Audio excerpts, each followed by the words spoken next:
International Islamic Research Center.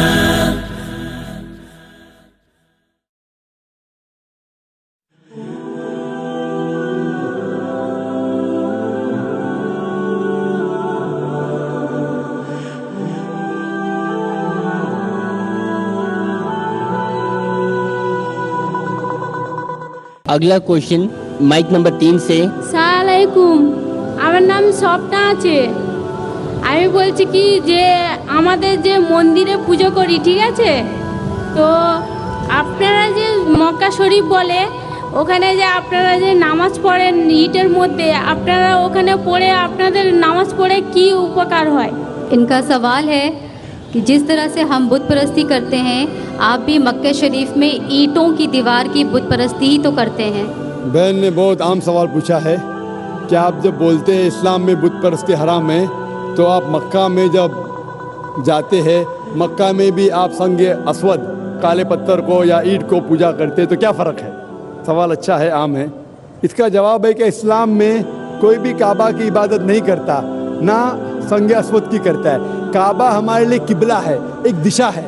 हम जब नमाज़ पढ़ते हैं, हम मानते हैं इन कॉन्ग्रीगेशन जमात में, अगर यहाँ नमाज़ पढ़ने का है तो कोई कहेगा दक्षिण की तरफ देखो, कोई कहेगा शिमाल की तरफ, कोई कहेगा पूरब, कोई कहेगा पश्चिम, किस तरफ देखिए। तो इस्लाम में जमात के लिए हम देखते हैं काबा की तरफ। कुरान की आयत है सूरह बकरा की सूरह नंबर 2 आयत नंबर 144 में कि जहाँ भी नमाज पढ़ो किबला की तरफ, किबला है काबा।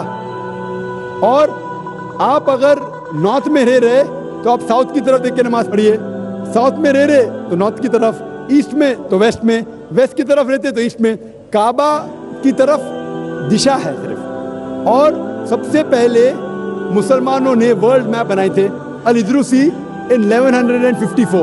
उस वक्त जब मुसलमानों ने वर्ल्ड मैप बनाई तो साउथ पोल ऊपर था, नॉर्थ पोल नीचे, काबा बीच में था। उसके बाद वेस्टर्न कार्टोग्राफर्स आए, मगरबी कार्टोग्राफर्स आए, मैप को उल्टा किया, north pole top, south pole down. उसके बाद भी अल्हम्दुलिल्लाह काबा बीच में है। हम जब मक्का जाते हैं उम्रा या हज के दौरान तवाफ करते हैं, सर्कमएम्बुलेशन राउंड द काबा, काबा के गोल घूमते हैं, क्योंकि वो अल्लाह का हुक्म है, हमारे रसूल का हुक्म है। और एक वजह मेरे दिमाग में आती है कि हर दायरे का, हर सर्कल का एक ही सेंटर है, उसके मानी अल्लाह एक है, खुदा एक है।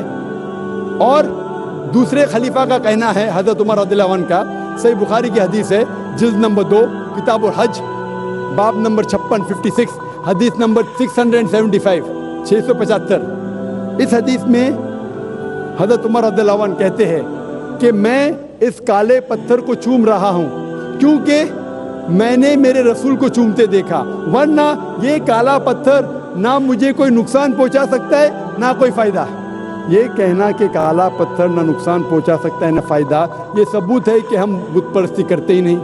उसके अलावा मोहम्मद सल्लल्लाहु अलैहि वसल्लम के दौर में सहाबा काबा पे चढ़ के आज़ान देते थे। कोई भी बुत परस्ती करने वाला जिस बुत की वो पूजा करता है उस बुत पे चढ़ेगा? बिल्कुल नहीं। तो ये सबूत है कि कभी भी मुसलमान काबा को पूछते नहीं। Hope that answers the question. International Islamic Research Center.